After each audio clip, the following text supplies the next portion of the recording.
Kung marinig tayo, delikado tayo. Golden Dove Award. Bakit Yeah. billionaire? Kasi, di ba pinag-uusapan niya yan yung mga $1 billion sa IMF?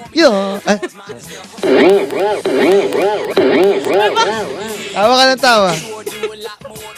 Nagtatawa na mo. Nakatawa ako kay Bener tsaka kay Jay. Bakit? Anyway, mamaya na, sabihin ka muna kung saan tayo mapapakinggan, syempre. Siyempre, kung naririnig na nila tayo, naririnig 882 na tayo kilohertz sa sa AM band. Siyempre. Sa Pero kung wala, Ustream. siyempre, kung naririnig tayo, di ibig sabihin may radyo na sila. Oo. Pero sa mga kamag-anak nyo na nasa abroad na gusto kaming marinig, pwede ho silang mag-log on sa www.dwiz882.com Yes. at pwede rin daw sila mag-text ng message nila sa Twitter. Okay. Meron din daw Twitter account. Nakikita mo ba? www.twitter.com/DWIZ. Sino nagtutweet dyan? Or May nagtutweet ba doon? 0908 sa Ay, text. si Ray Langit daw nagtutweet doon. Oo nga. Siya ba? Si Tito Ray nagtutweet nun? Oo nga daw, sabi ni Bener, alam ni Bener yan sa umaga naka-assign yan. Nagtutweet sila? 0908-136-6060. Aba, may Twitter account niya. At kung gusto niyo rin mag-text, Yun na nga yun. Yun na nga. Tumawag. Pwede ba yun? 4701-750-255. Mga kaibigan, mamaya po makakausap Hindi, natin. text line yung tinasabi ko eh. Hotline. Kanina in-announce ko na yung text line. Talaga ba nagtalo kami? Tawa na tawa si Winner. Oh. Anyway. Ayan na, oh. We. Meron siya nun, we. Oo nga, Narinig ko yung meron ka ba sana. nun? Tayan. Parinig. Meron siya nun. Sige Kasi nga. meron yan dati, wale. Ano nga? Asan? Ang tagal naman, JM. Ano ba yan? No, di nga. Oh, meron pa yung ganyan. Eh. Yun mo ba? Nakikinig sa amin overseas. Magandang Gabi, tanghali, gabi or tanghali sa umaga. Sweden. Oh, tanghali sa Sweden. Alas 12 ng Sa tanghali US, ngayon. umaga. Ngayon, anong oras na Tama. ba sa ano? Tama, tanghali na rin sa London. Sa Canada, mga gantong oras. 14 hours behind ang Canada ata. Tsaka Florida, sa Miami, sa South Beach. I'd like to congratulate my kababayan, Mr. Eric Spolstra. You're the man! You're a winner! Oh, and my dear friend, and my dear friend, Okay, si LeBron. Ano ba yan, JM? Kapwa Pilipino, JM, nagtataksil ka sa kulay. Kababayan namin yun. Uy, ang gwapo nga ni James eh. James. Lebron. O hindi, in James fairness, Lebron, cute siya. Lebron James. Lebron James. Hindi inuna ko kasi last name, tapos first name. Di mo lang kilala. O hindi. Nakikiano ka. Oh. Oy, favorite ko yun. Si Bosch Chris, ganon. Di nga. Si Wade, Ano? Dwayne. Mga kaibigan, samahan niyo po kami hanggang alas 7:30 Medya. po ng gabi. At kanina po, kung narinig niyo yung introduction namin na kanta na about billionaire, kasi po, sana po makakapiling natin si Deputy, BSP Deputy Governor Diwag Winigundo na nasa Palawan ngayon daw at nagpipreach. tungkol to doon sa $1 billion dollars na papautang loan. daw. Loan na, hindi donation. O ipapautang nga ng Bangko Sentral sa Kasi IMF. para makatulong nga sa sasalba ng ekonomiya ng Europe at kasi pagka nagkaroon ng problema sa Europe, mahahawa na rin ng ibang parte ng mundo at asalalahanin mo ang daming mga Pinoy. pagkatapos kasi ng Greece, ang kinatatakutan nilang mahahawa na Spain. After that, Italy. Isipin nyo kung gaano karaming Pilipino Oo. ang nasa Spain at nasa Italy. At bukod Nagtatrabaho yan, doon. makakausap din natin, syempre, ito yung panahon na nagtatanim na. Nang? Yung ating mga kababayan, mga magsasaka, mga nagpo-produce ng ating pagkain, yung nasa early cropping, mamaya po makakausap natin si Assistant Secretary Dante de Lima, na siya ring National Rice Program Coordinator ng Department of Agriculture. At kung may oras pa tayo, baka tawagan pa rin natin ang At kung may oras pa po tayo, natatandaan niyo yung naging guest namin dito na mula po sa Berjaya, Philippines, tungkol po dun sa scholarship na ino-offer nila alamin ho natin anong update na at kamustahin natin kung May may nakuha mga na ba sila? nag-qualify na ba para doon sa kanilang scholarship program. Pero bago yan, ang pagtaya muna ng lagay ng panahon mula sa Pag-asa. Yes, ma'am. Mag-usap po natin si Mr. Fernando Cada ng Pag-asa. Magandang gabi po. Yes po, magandang gabi po sa inyo at sa ating mga tagapakinig. Narito po ang magiging pagtaya ng ating panahon sa susunod na 24 na oras. Isa na naman pong low pressure area o namumuong sama ng panahon ang huling namataan ng Pag-asa na kung saan nasa layo po itong 1,150 kilometro sa silangan ng Southern Luzon. Ito po ay kasalukuyang nasa labas pa ng Philippine Area of Responsibility. At may mga kaulapan po tayo na nakikita base sa ating satellite, lalong-lalo na po dito sa may area ng Kabikulan, ang silangang Kabisayan at ang silangan at hilagang Mindanao na kung saan posible pong magkaroon ng madalas na maulap na kalangitan na may kalat-kalat na pag-ulan at pagkidlat, pagkulog ang aking pong mga nasabing lugar. Samantala, magiging bahagya lamang hanggang sa maulap ang may pulupulong pag-ulan at pagkidlat, pagkulog ang nalalabing bahagi ng ating bansa kasama na po ang Metro Manila. Ang tinatayang agwat po ng temperatura sa Kamaynilaan ay may kainitan pa rin po na kung saan naglalaro po ito sa pagitan po ng 24 hanggang 33 antas ng Celsius. Ang araw po ay lumubog kaninang dakong alas 6:28 ng hapon at bukas naman po ng umaga ito ay sisikat dakong alas 5:29 ng umaga. At yan po ang ating magiging lagay ng panahon. At para po sa ating one time o yung Philippine Standard Time, ang eksakto pong oras natin ay alas 6:40 ng hapon. Mula pa rin po dito sa tanggapan ng Pag-asa DOST, Fernando Cada nag-uulat. Mag-usap tayo! Yan po si Mr. Balitang Agri, Balitang Negosyo, makabagong teknolohiya sa larangan ng agrikultura, tamang kaalaman. Mag-usap tayo!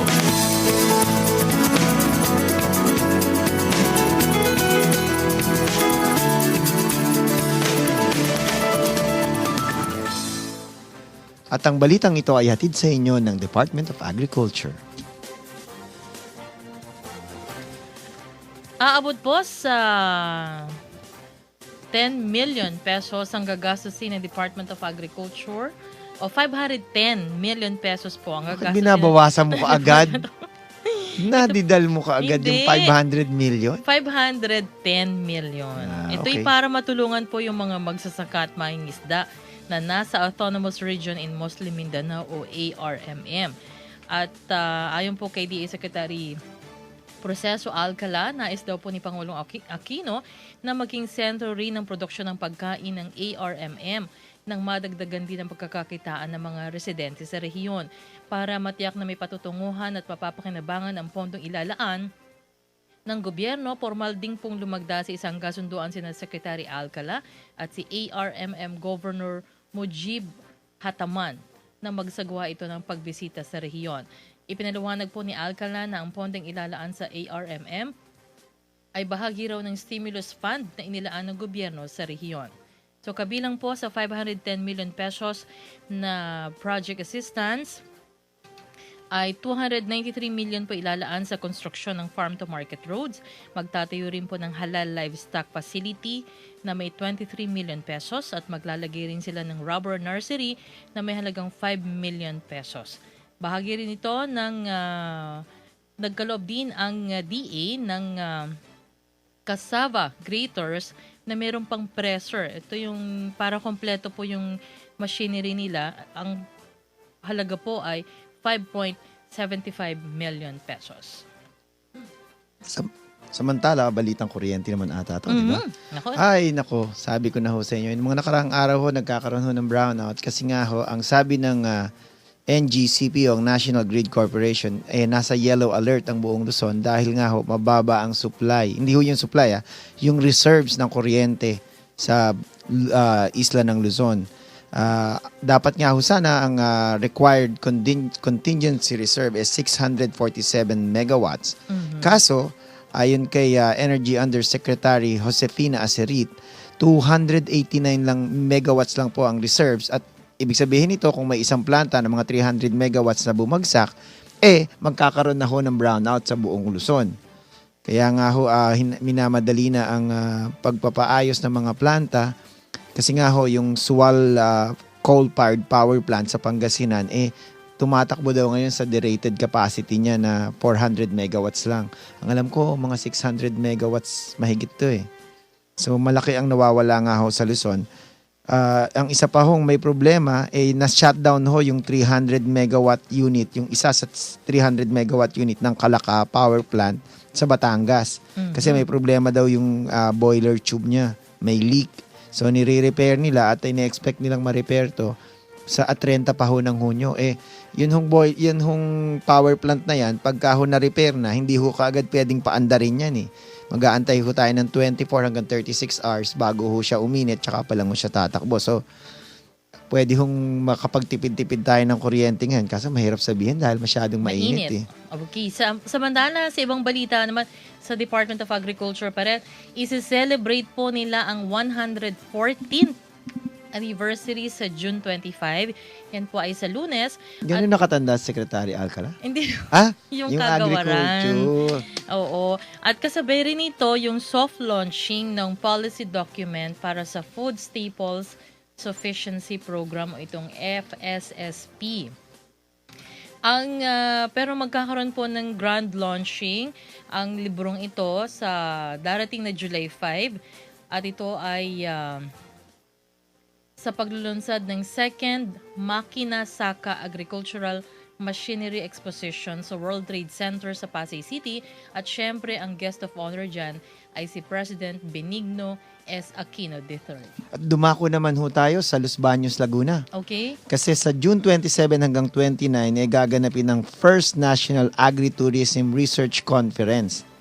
Ito ho ay gaganapin sa UP Los Baños. Ito ay at gaganapin nito sa Southeast Asian Regional Center for Graduate Studies and Research in Agriculture. Sa loob ho mismo yan ng campus ng UP ng University of the Philippines. Ano pa bang nag-uusap? Balitang Agri, Balitang Negosyo, makabagong teknolohiya sa larangan ng agrikultura, tamang kaalaman. Mag-usap tayo.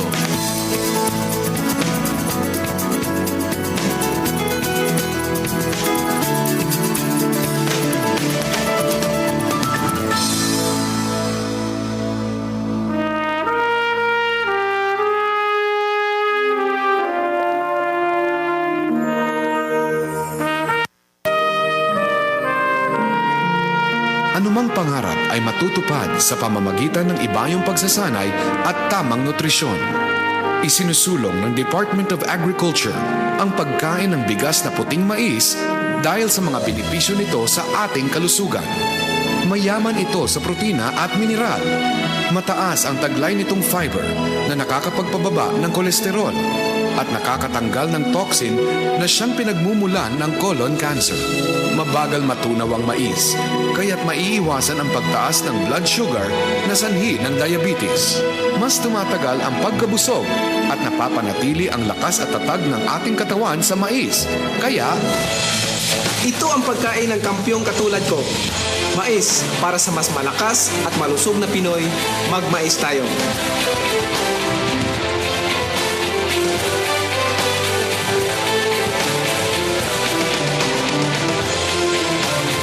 ang mensaheng ito ay hatid sa inyo ng Department of Agriculture at ng himpilang ito. Natikman mo na ba ang Best of the Philippines? Mag-hot spring sa Laguna? O mag-biking sa Guimaras? Horseback riding sa Baguio? O sa beach ng Batangas mag-relax? Kung hindi pa, tikman ang Magnolia Ice Cream Best of the Philippines Collection. Laguna's makapuno langka and makapuno banana. Guimaras' mangoes and cream. Baguio's ube queso. And Batangas' coffee crumble and chocolate tablea. Huwag maging dayuhan sa sariling ice cream. Magnolia Ice Cream Best of the Philippines Collection. DWIZ 882. Mag-usap tayo. Sarap ng ice cream. Oo nga. Kaya ako maalala ni Jane Llanes ng San Miguel. O kaya si John Hernandez ng San Miguel. Oo. Pwede rin si Jason Bersuela ng San Miguel. Itag O kaya mo to. si Mon Santiago ng San Miguel. Ayan, nag-birthday si Mr. Mon Santiago. Munang paalala yun, tumatanda eh. Ilan taon na siya? Munang ano yun, Oh, sige na nga. dual citizen na ata yun eh. Oy, Oo, lagot tayo doon. lagot ka. Ano yung mga kaibigan? Ang butihing Oh. asawa ni Ginang Dada Lorenzana. Oh, hindi mo alam na hindi. na nabulag ni Tito Mon si Dada Lorenzana. Grabe talaga. Oo. Sino nga siya? Joke. Tiga TWIC. Hindi, tiga ano yan. Kilala ng mga nanonood sa Channel 4 dati. Oo nga, parang Yung familiar sa akin. newscaster. Oo. Anyway, sige, mukhang, kasi nagpipreach pa. Nagpipreach pa si Gob eh. So, Oo. hindi ko alam kung... Maya-mayang konti. Pero si Asik Dante, try mo lang, ha? Okay. So, banggitin ko lang, ha? Kasi may pakilang si Baby at saka si Adam. Yung schedule nga na ilo-launch yung Food Staple Sufficiency Program, yung Sino baby yan? FSSP. Si Miss Solita Ongkit. Yan. Hindi mo mukhang baby yun. Huwag niyo kong asahang mukhang baby yun. 50 na yun, joke. Senior na rin yun. Hindi naman 55. Malapit na maging dual. Hindi. Ilo-launch kasi ito yung natatandaan niyo po dun sa mga panayam natin dito kay Secretary Alcala. Di ba lagi niya sinasabi na 2013 yung magiging sufficient, yung sapat na supply. Sabi niyo nga, net exporter pa daw. Oo. Sapat na supply ng Bigas. bigas dito sa Pilipinas. At syempre, yung magagandang klase na pang-export, yun daw yung i-export. Actually, parang yung program na yan, hindi naman talaga eksakto yung bigas sa pangangailangan. Kung hindi, yung ibang programa, katulad nga nun, yung kanina yung mais, di ba? Oo. Pagyayamanin din yun para mabawasan ng pressure sa pagkain ng bigas. Actually, hindi lang Meron pa naman... siyang adlay na sinasabi, Oo. di ba? Na hindi ko pa rin natitikman hanggang ngayon. Pag ano siya, parang bigas din siya, pero pag niluto daw ito, medyo parang malagkit. Malagkit. Parang medyo malagkit. So, hindi lang naman bigas yung target, di ba, na maging sufficient tayo. Pati yung ibang mga Mga gulay. staples, yung mga ibang pagkain, Kamoting ano? kasaba, Mm. yung ibang mga root crops. Kasi Pwedeng alternative para Kasi dito lang ata sa Luzon talaga maraming kumakain ng bigas. At dito rin sigurado maraming may diabetes, no? Ha? May sinasabi ka? Hindi, di ba? Kasi pag hindi mo na-convert kasi yung carbohydrates ng nagiging siya at nakaka-contribute sa blood sugar mo tsaka sa diabetes, di ba? Tama ba sinasabi ko? Pinagloloko ko ita. Hindi. Pagka yung sobra ka ng kanin, isang main source ng paglaki ng sugar or glucose sa katawan, Nakita mo? Palibasa yung yan ang galing ginagawa sa mo, di ba? kanin. Kaya nga, So, dapat i-less mo yung pagkain ng lessen kanin. mo yung pagkain ng kanin. Tapos, Kaya nga bawasan sinasabi din. dun sa advertisement nila, sa Department of Agriculture, dun sa mais. Oo. Kasi nga hindi siya... Ito yung white corn. White corn. Actually, yung yellow corn, pwede rin yun eh. O, Pareho kasi naman ngayon- silang mais. Kasi ngayon, pag yung sinasabi lang corn grits, yung parang giniling na mais. Para hindi mo mapansin na para siyang Oo. bigas. Actually, yung iba daw nun, lalo na sa Visayas at Mindanao, hinahalo na yun sa bigas. Actually, pwede mo Pag- naman kainin siyang hindi Pagka- nakahalo eh. Kaya lang iba yung taste eh. Sa atin, sa kanila, nasanay. sanay na sila eh. Oo. So, pero yung ibang ginagawa nila, hinahalo, mix alam nila ko yung... sa Bohol at saka sa ibang parte ng Pilipinas pa, hinahaluan naman nila ng gabi or kasabay yung bigas para pampa-extend, pamparami ng . At masarap yun ha. Pag Oo. nahaluan mo ng ganong karami.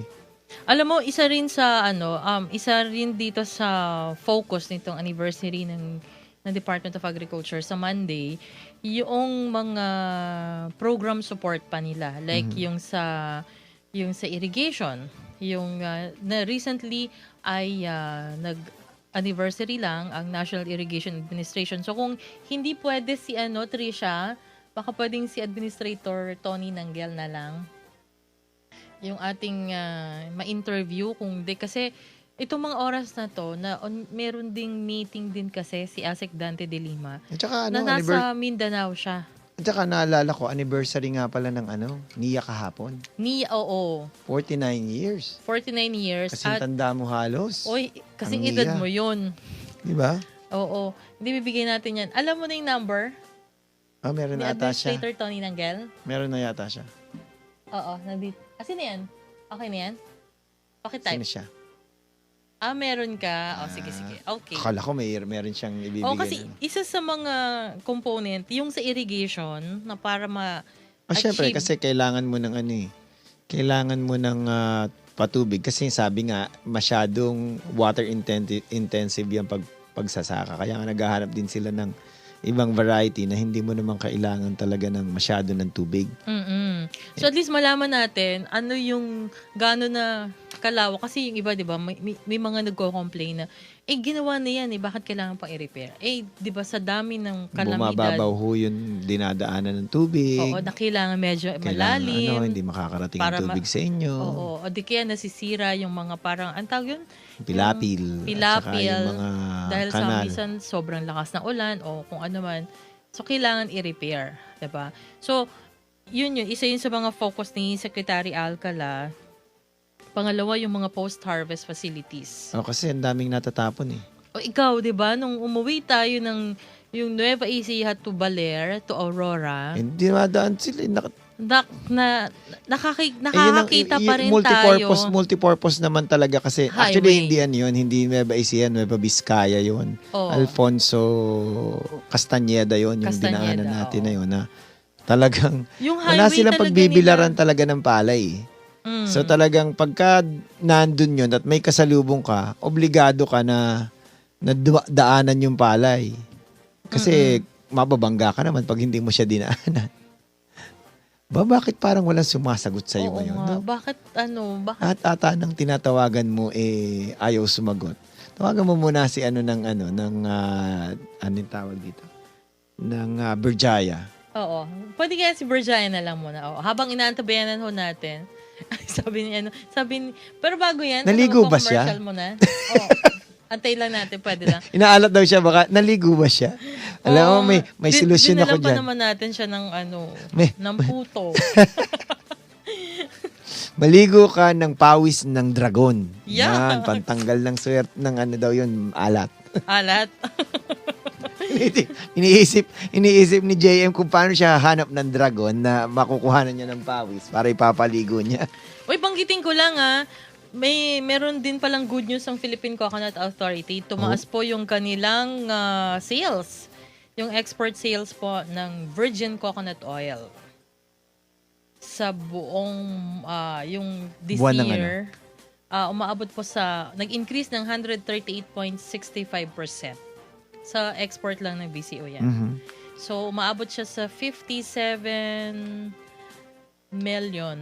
Dollars yan. Hindi po pwedeng yan. Nung last year, teka muna. Hinahanap Hindi, mo. $7.5 million.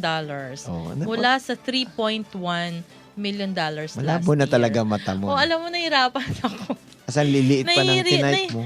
Oo, nahirapan ako magbasahin ko yung data ko. So, at least, ang VCO, yung production ng VCO, nasa 93.58% o 1.719 metric tons. Ano yung 93 point something %? Hindi, 93.58% or 1.7 million metric tons. Ibig sabihin na doble halos yung Yes, na-produce oo. sa mahigit Kasi- 1 milyong tonelada ng Oo, kasi last year daw, 888.11 million metric tons lang. Kung 888 yun. So dapat, 888,000. okay. Oo, million metric Parang tons. mga 1.6 million metric tons dapat yun. Kung 888 yun. So, at least dumadami. Kasi nga, di ba sabi, ewan ko yung BCO talaga sabi nila, maraming mga nagtatry na. Di ba? At least. Oo. Pero hindi mo pinupurbahan, no? Oo, hindi. Tayo mong purbahan. Kasi parang Iinom ka lang naman nun, di ba? Parang Langis nga eh. although may mga kakilala akong ginagawa ng iba, para yung skin nila mas lalong bumata, mas maging smooth. pinapahid nila yun sa buong katawan. So, Tinap- kung gaano kainit. sa ulo. Kasing iba sa ulo, pero yung iba nagtitake talaga. May mga kakilala ko na, sila yung parang 1 tablespoon sa umaga, Tsaka sa gabi. tapos iinom lang sila ng tsaa, Mhm. yung hot tea, wala na, solved na sila. Tapos kaunti lang yung kakainin. At naalala ko yan, lola ko kasi gumagawa dati. Kaso langis lang talaga ng nyug ang ginagawa niya. Mm. Eto kasi yung BCO, cold process yan eh. Hindi Oo. siya yung iniinit ang ginagamit. Yung lola ko nun, naalala ko nun, tsaka lalaro ko nung bata, nalagyan ng natilamsikan ng pinipit-pit naming siling labuyo ang mata ko. Yan ang ginamit, Yucks. langis ng nyug, Oh. para mawala yung init ng sa mata. So, kung dito sa atin, maraming gumagamit. So, mas marami rin sa ibang bahagi ng Asia, Europe, tapos United States of America. Mahilig sila sa ganun eh. Yung Oo. mga natural Yung mga herbal, diba? Mm. So, marami ang umiinom nun at kaya ngayon, mas maraming Meron na rin. pakikinabang. May capsules na rin yan eh. Oo.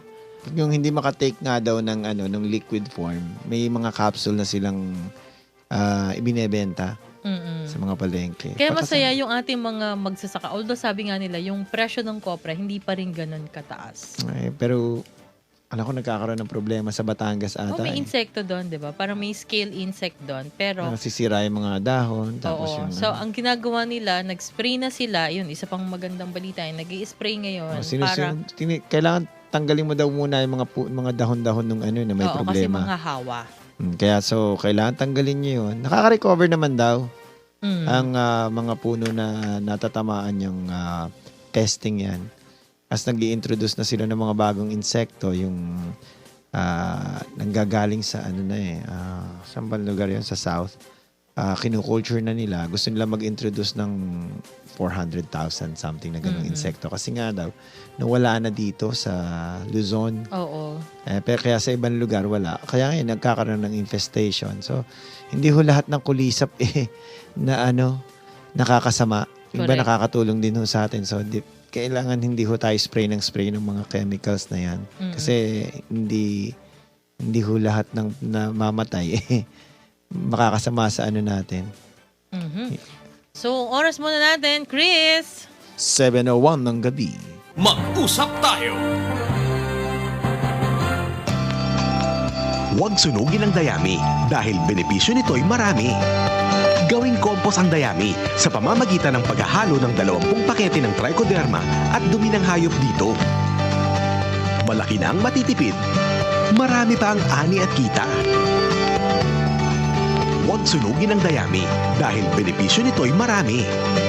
Para sa karagdagang impormasyon, sumangguni o tumawag sa pinakamalapit na tanggapan ng Department of Agriculture. Minsan talaga may mga dyan sa daan. O kaya yung daan mismo yung problema. Pero kahit na ang laking problema at kahit anong kondisyon ng daan, alam ko na hindi ako pababayaan ng husay ng Petron Fuel. Kasi Petron ang may unique world-class additives, accurate volume measurements, at na-check at double-check every step of the way. Talagang mapapag ka sa galing ng Petron Fuels. Fuel for everyone, from everyone's Petron. Narito na ang June 23 winners ng Araw-Araw pa Premyo. Danilo Riego, Sidecar, Edwin Vinarao, Jomalin Taxi, Albert Hilario, King Art Taxi, Romeo Martinez, Trans City Taxi, at Apolinario Nombres, 24/7 Taxi. Narito na ang grand winner sa buwan ng Mayo. Congratulations kay Romeo Badeo ng Manila Transport Taxi. Nanalo ka ng Entertainment Showcase mula sa Araw-Araw pa Premyo. Ang grand prize para sa buwan ng June, isang Honda Wave motorcycle. Kayo rin ay maaring manalo ng cash, t-shirts at bag of groceries kung maghahatid ng mga pasahero sa Flower Group Hotels, City State Tower at Cherry Blossoms Hotels. Lagi lamang makinig sa DWIZ 882 at Home Radio 97.9 kung saan i-announce ang mga pangalan ng raffle draw winners sa Araw-Araw pa Premyo. DWIZ 882. Mag-usap tayo. At nagbabalik po ang programa Mag-usap Tayo. Uy, ikaw, nagbalik ka na? Sino kinakausap mo? Nagtatawag ka sa telepono? naghahanap ka ng makakausap, no? Habang ako'y nanonood ng opening ng NCAA ngayon. Wait, tika muna. Oh.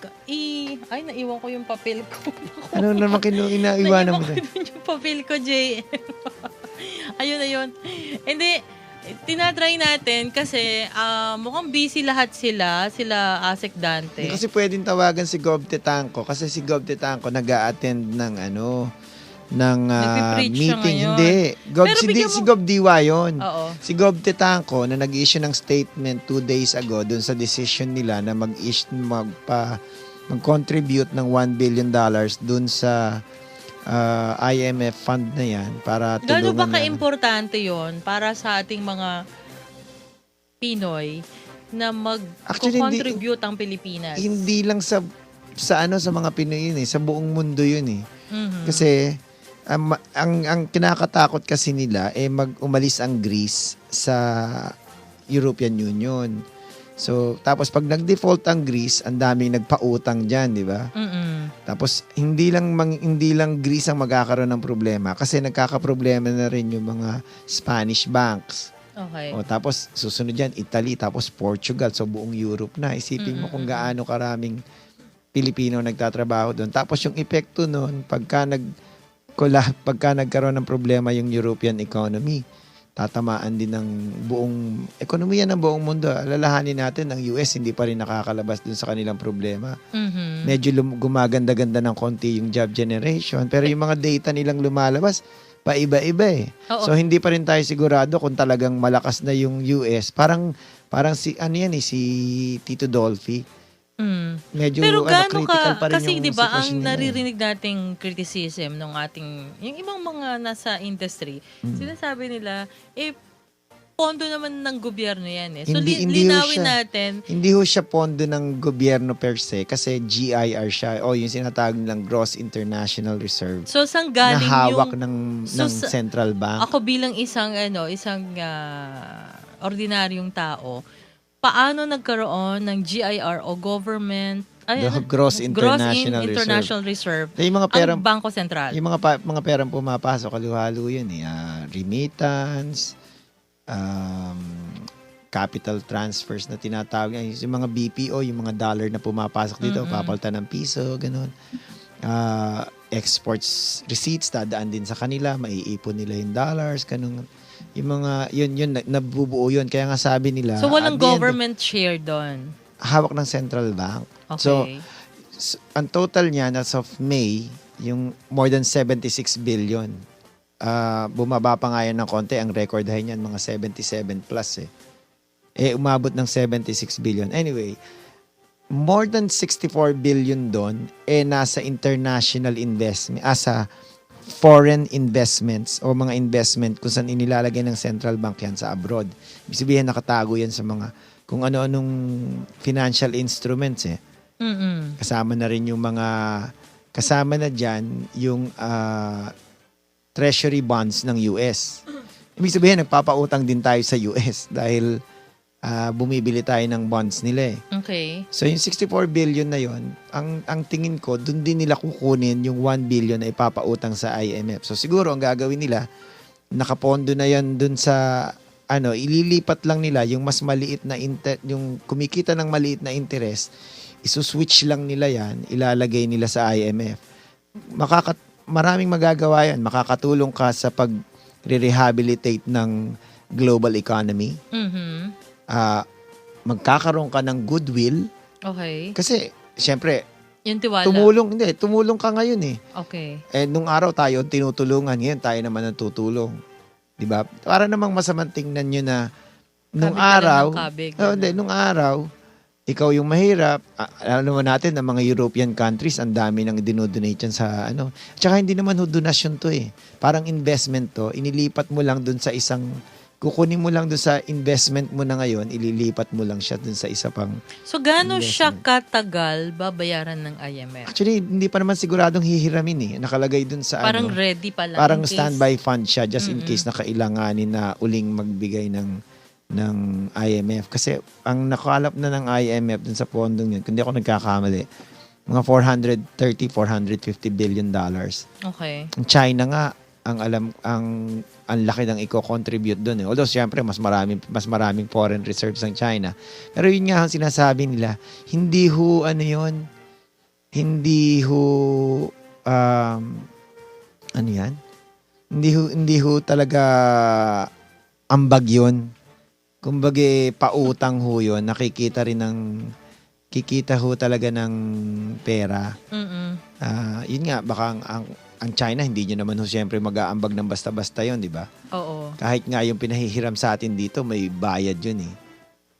At yun nga, makakatulong din tayo sa pag lumago naman uli ang ekonomiya ng Europa, makakapag-export uli tayo sa kanila. Marami tayong mga workers na makakapagtrabaho doon.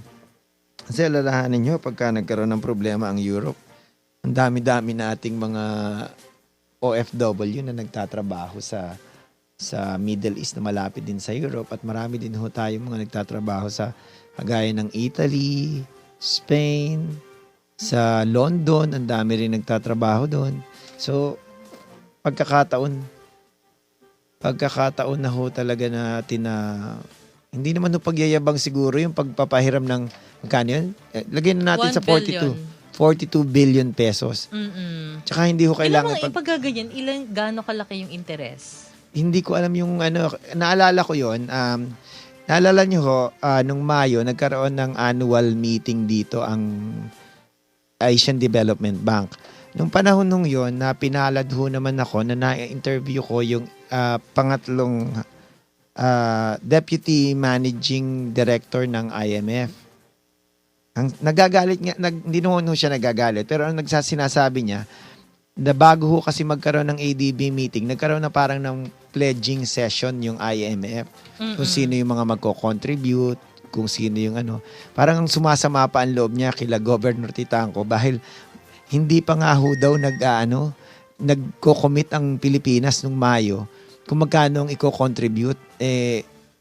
Sa katunayan ho naman, even before, December pa lang, nagpapautang na talaga tayo sa IMF. Hindi naman ho ito yung first time.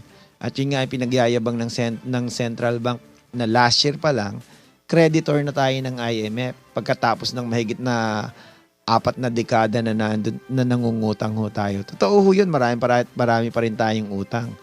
Hindi naman ho pwedeng kahit may utang ka, babayaran mo agad lahat yun. Minsan mas may kinikita kapag kayong ipapautang mo yung pera mo kaysa sa ibayad mo dun sa utang na ano. Marami yung hindi ho kayang arukin ho ng isip ng ordinaryong tao yung iniisip ng mga central bank official. So, isipin na lang ho natin, hindi naman ho siguro sila tatagal sa pwestong yan kung hindi tama din yung kanilang mga desisyon. At alalahanin nyo, nung nagkaroon ng Asian financial crisis, ang Pilipinas ay medyo nakaligtas. Nagkaroon ng global crisis 2003 nagkaroon na ho, tapos nagkaroon uli na. Hindi rin ho tayo masyadong tinatamaan. Hindi nga ho tayo siguro masyadong umaangat, pero alala nyo, wala naman masyadong nagsasarang. Yung mga nagsasarang bangko, talagang may problema na ho yun. Pero, nabanggit mo yung bangko, ang isa sa yung grupo nitong si ASEC Dante de Lima, meron silang tie-up with Land Bank of the Philippines. Yung pautang nila sa mga magsasaka. Ito yung pagpapautang nila para daw sa pagtatanim, itong early cropping season na at least yung 4 na lalawigan, Nueva Ecija, Iloilo, sa may area ng Mindanao, Isabela, tapos South Cotabato ata isa. So ito yung mga pinapautang, at least 40,000 pesos. Per hectare yun. Per hectare na pag ang gamit mo ay hybrid seeds, pero pagka inbred seeds, ang pwedeng pautang sa is 35,000 pesos. Para matulungan yung magkaroon ng ayuda yung ating mga magsasaka para mas lumaki ang kanilang ani. Kasi yung nagiging problema ng mga magsasaka natin ngayon, yun talagang... Oo, yung panggastos nila sa pagtatanim. So at least ito... kesa sa mangutang kay brother. Yung may mga 5656. At least ito, madali lang yung proseso ng pag-utang nila sa bangko, sa land bank, pero kailangan member sila ng mga member sila ng mga tsaka mga farmers cooperatives, yung mga irrigation association, mga irrigators association para merong babalikan yun. Kasi 'di ba natatandaan mo, sabi nga ni Regional Manager Josie Salazar na isa sa mga awardee kahapon sa kanilang Aba? NIA anniversary. Kalahin mo yun? Oo. Ang sinabi niya, Talagang natuloy na nagka-award na. oo, syempre upris yun. So, maganda yung Binabati performance. Binabati ko pa lang last week. Oo. Sabi ko, siya ba ay magkakaroon uli ng tinatawa-tawanan lang ako. Oh, yun pala yung kahapon, nabanggit ni Ay, Engineer Ariel Domingo ibig ba ng sabihin nun, District 3. nagdilang anghel ako noon? Ay, hindi. Maganda talaga yung performance. Hindi, kahit nung time naman ni Administrator Tony Nanggel doon sa Opris, lagi siya yung humahawak nang siya yung Opris manager. So, di ba sinasabi nga niya, ang magsasaka, pag nagbayad ng irrigation fee, maganda ang disposition sa pag-utang. Kasi pagka huling-huling binabayaran mo yung sino pala irrigation. yung huling-huling binabayaran ng magsasaka? Pag hindi, bayaran mo na lahat, pwede mo nang ihuli yung dahil Oo, government irrigation yun. fees. So pagka nakabayad yan sa irrigation, ibig sabihin, may pambayad talaga yan at may Oo. intention niya magbayad. Yun pala yung basis nila, no? Na nakikita nila. Kasi nga naman, Huli sa siya kumbaga, ikaw yung huli kong babayaran dahil alam ko perang gobyerno yung hawak mo oo. Sabihin, parang kaya mong magtuloy-tuloy yung operasyon Nang hindi kita kahit babayaran. na hindi kita babayaran. Pero since dito raw sa may area ng Nueva Ecija, yung mga nasasakupan, na nagbabayad. So, Oo. kaya madali yung pagpapautang. Diba? Kung nakakabayad ka sa Bombay, talagang pwede ka rin magbayad sa Ito, kumbaga, yung minimal na minimal, yung interest. Sabi nga niya, may bonus pa nga daw ngayon dahil yung early cropping parang hindi na nga ata siningil Oo, Hindi diba? ba siningil o konti lang ang siningil? Parang hindi na nga hindi na nga ata siningil. Doon Parang sa- bonus na lang sa early cropping. Hindi yung early cropping yung kanilang Yung singit. yung singit na Singit na tanim. yung Kasi itong period na to, mula noong, I think April, diba? Na may mga nag-harvest na. Yung after ng harvest, land preparation. So ito ngayon yung mga may binabag. tinatawag nilang rotuning ata. Na Bukod ba yung sa ratuning?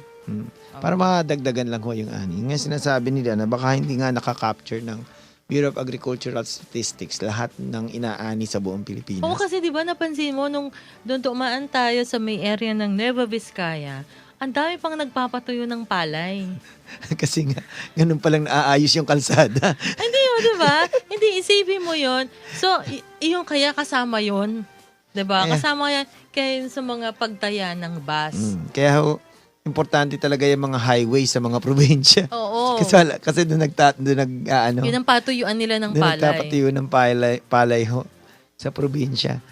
Kaya nga ho, mas maganda ho ang konkreto pag sa probinsya kasi pwedeng Taniman. Hindi oo. taniman. Ay, hindi. Bilaran ng bilaran ng mga palay. O kaya, doon sa kanilang mga basketball court na ginagawang multi-purpose Doon din nagsasayawan. facility Pag nila. may kinakasal. Patuyuan, sayawan, Kasalan, kasalan, program, multi-purpose talaga. Talagang lahat ng pwedeng gawin doon Pagka sa walang konkreto. Pwede rin doon mag-inuman. Pag Okay, oras po natin, 17:17 ng gabi.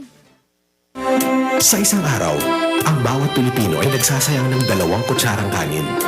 Katumbas ng mahigit na 1.7 million kilos kada taon na kayang magpakain ng 2.7 million Filipinos. Madami sanang nakikinabang kapag walang nasasayang. Sama-sama tayong lahat. Palay, bigas, kanin, huwag sayangin upang marami ang makakain. Ang mensaheng ito ay hatid sa inyo ng Department of Agriculture. DWIZ 882. Mag-usap tayo.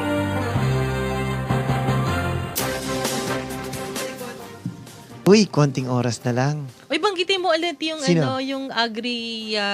Si Arca? O yung tourism. Agri-tourism sa Los Baños, Laguna sa Siarca College. Ang ibig sabihin nun, Siarca. Ito ho yung nandun sa tabi ni Pegarao. Kung alam niyo ho, ang UP, Los Baños, si Pegarao, yung kalabaw na may pakpak na nasa likod. Pag dinire-diretso ho niya, nasa may taas siya. Yun yung Siarca, yung Southeast Asian Regional Center for Graduate Study and Research in Agriculture. So, ano yung event nila?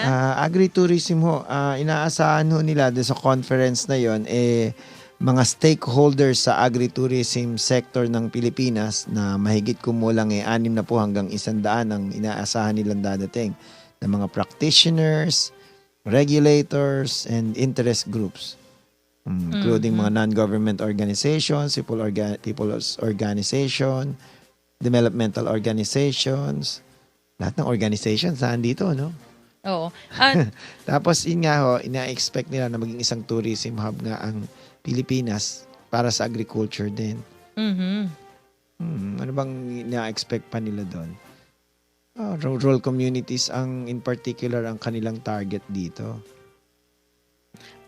sa bagay kasi yung nabanggit mo yung agritourism, sa rice terraces, 'di ba? Ang nangunguna diyan i-monitor para yung sa pagpapaayos si Asek Dante de Lima. Kaya kailangan natin siya makausap. Kasi marami tayong ipo-follow up. Kasi yung sa rice terraces, 'di ba? At the same time, yung tourism doon, pagpapalakas din 'yon, 'di ba? Tapos makikita nila napakaganda. Tayo nakita natin yan dati. Ewan ko, hindi pa ako nakakapunta ron. Sir, kahit malayo, hindi mo ba nakita? Hindi ko pa siya So napupunta. ako lang nakapunta. Ikaw lang nakapunta ron. Oo. Pero Baka hindi ako kasama mo. Sino ulit ang kasama ko Hindi noon? pa ako nakakapunta ng ano. Tsaka si Baby. Hindi ko pa napapuntahan At saka si yung rice Kuya terraces Lito, na. yan, mga nakasama ko yan pagpunta doon. Si Kuya Joe. Alin? Si Alan. Sino? Sa Gada.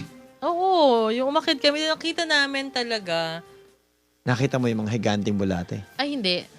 Pero alam mo yung sa may Ahas na ata gilid-gilid, yun oo, sa may gilid-gilid niya, meron dun may Kasi mga nga, ang isda. nagiging problema nga kasi talaga doon, talagang yung iba, nahihirapan talaga din na sa pagsasaka doon. So, umaalis na sila. So, wala na rin nag-aalaga talaga ng ano. So aside siguro sa agriculture, kung mapopromote natin ng tourism sa mga ganung lugar, or meron mga farms dyan na pwede mong gamitin din na mga ostrich farms sa Nueva Ecija. Oo, 'di ba sabi nga ni Pwedeng- Secretary Alcala, yung sa may Pantabangan, 'di ba? Yung watershed area doon, Pwedeng pwedeng maging fishing. i-develop sa Actually, meron, tourism di ba, 'yun eh. Nung nadaanan niya natin ibang portion doon, meron na silang mga resort doon sa paligid ng lake. Di ba? So, ang iniisip nga nila, sabi nga ng Nueva Ecija provincial government, nag-budget na raw sila ng 100 million pesos para i-develop yung tourism potential nung Pantabangan. Hindi mo alam yan.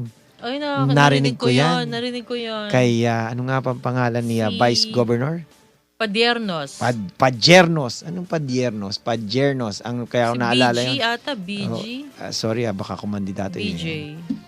Kung hindi ko alam ang pangalan niya. Basta Basta yun. si Vice Governor Padiernos. Kasi nga 'di ba sabi nga ni Secretary Alcala, parang pwede rin siya maging consultant ni Governor Umali para dun sa pagpapaayos ng mga Oo nga, kasi nga parang nga maayos. Sayang yung potential talaga ng ng area. Nakarating ka na doon, JM? Yung sa may Pantabangan. Sa may Nueva Ecija. Alam mo, ang ganda. Bakit? Tiga saan ba yan? Di ba tiga ano yan? Tiga Angat? Okay, nga, Angat. malapit. Di ba? Di ba Angat yon? Binabaha ka din, di ba? O nadadaanan ka na. Oh! Ibig mo sabihin, dun siya sa lugar, sa Malolos daw siya. Ibig sabihin, dun maraming matanda. O hindi. Malolos eh. Di Di ba? O, kita mo? O hindi, pero Kaya JM pala yun eh. Jose Malolos. Hindi. Pero doon, kasi yung nakita ko na rin ng Angat eh. Medyo bulubundukan din. Pero Meron pa sila doon. May hindi mga... ganun ka... Naayos na ba yung daan doon?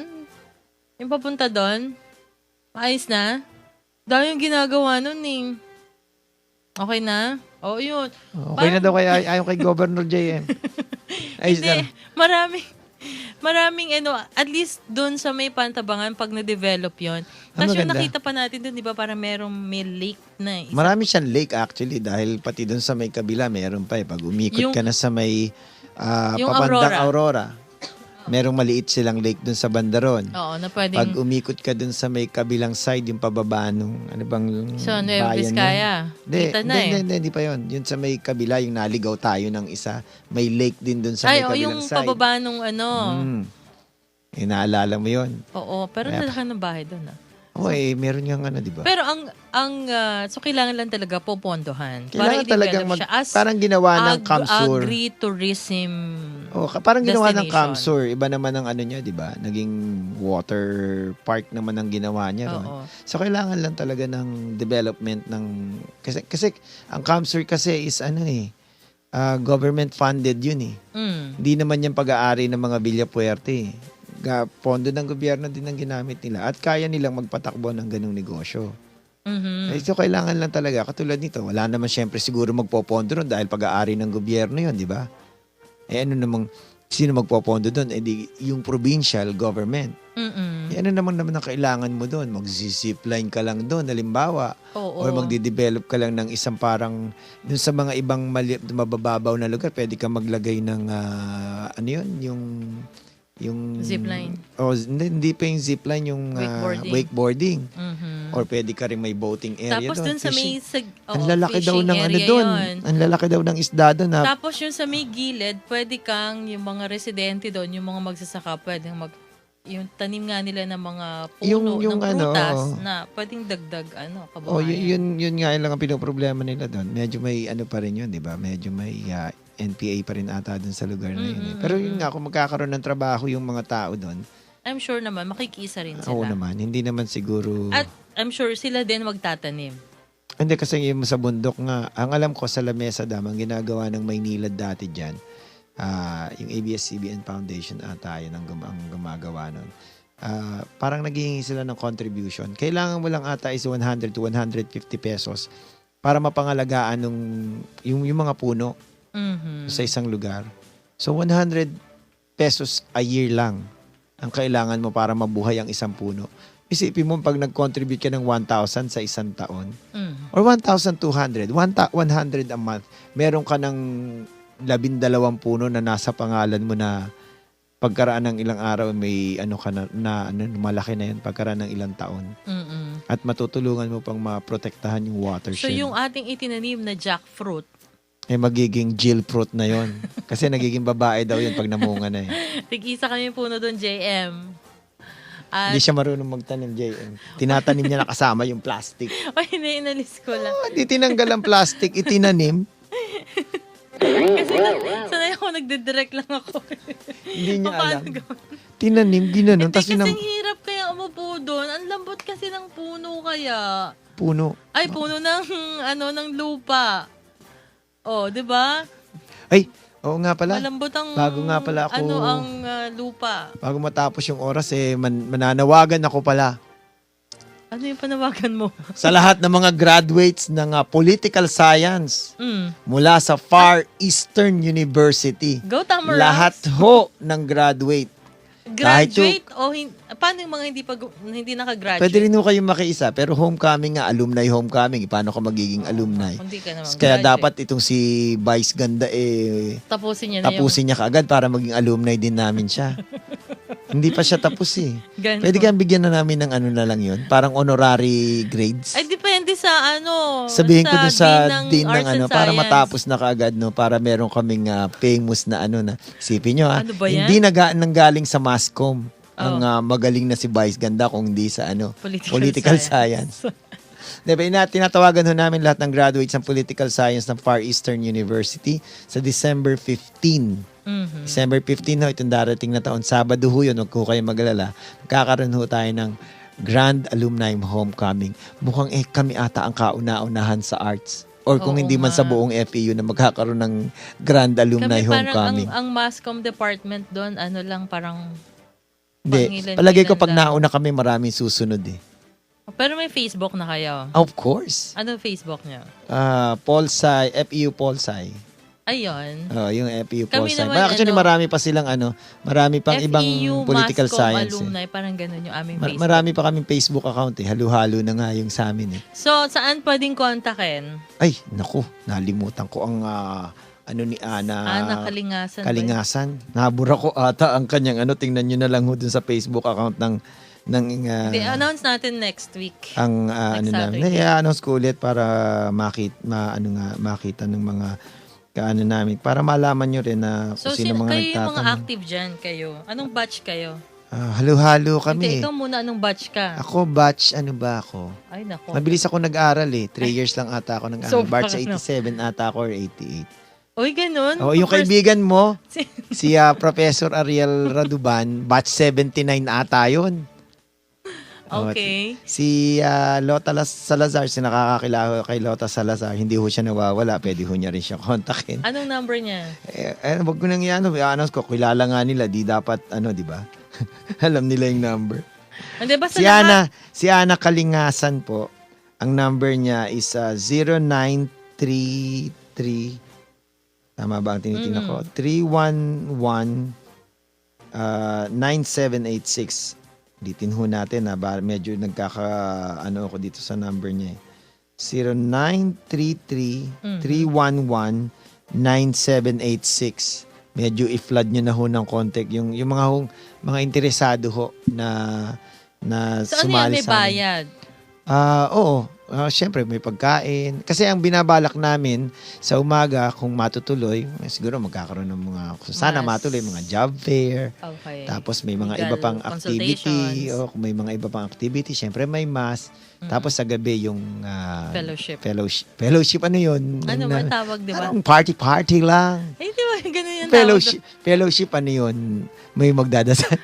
Hindi. Naghanap po Parang- kami sana ho maging masaya para magkakilala. Networking na rin ho kasi ang mga kasama namin, mga abogado na yung iba mga judges na, iba mga piskal. Yung isa pa nga ho namin kaibigan, congressman, si Congressman Rosendo Labad-Labad ng Zamboanga. At ang aking kaibigan na mayor ng Lopez, Quezon. Oo. Ang nga bang pangalan nun? Si Isaiah Subana. Tsaka kapangalan ko ni si Stanley Alegre sa ano ba siya? Saan yun? Sa Camarines Sur. Ayun. Hindi ko alam So, yung bayan. December 15, FEU Alumni FEU Homecoming. grounds. FEU grounds sa Murayta. Political Science. Political Science. So, hanggang sa susunod hong Sabado. Oo. At mga kaibigan, next week po, I'm sure makakapili Ito, natin si sigurado Asek to. Dante de Lima at At ang hindi ko pa ho alam ang pangalan kasi ayon ho kay Miss Hani Madrelejos, surprise. Pero hindi, Anong topic? pag-uusapan ho natin, simple investment. Mhm. At ang magiging guest ho natin na isang opisyal na nagpo-promote ng simple investment mula sa Banco de Oro na tinatawag na ang tawag na nga pala ho ngayon BDO Unibank. Okay. At kung pagbibigyan tayo ni Secretary, isang Saturday, isang oras na makakasama natin si Secretary Alcala. Ulat ng bayan style. Oo, ulat ng bayan style. So, nationwide, yung may mga magre-report, may magtatanong sa kanya. Pati ba yung mga attaché patatawagan natin? Wag daw, mahal yun. Pwede rin sa Skype. No, papaskype natin. Papaskype natin sila. Si Nolet, uunahin ko. Oo, para yung mga mag-report sila lahat. Oo. And yung mga kaibigan, sa ngalan po ni Trisha at ni JM. Anong tunay na... Jose Manalo ang tunay na pangalan niya, kaya JM. Ito po si Monch at Laranyo. Ito po si Chris Laranyo hanggang sa susunod na Sabado para... Mag-usap tayo.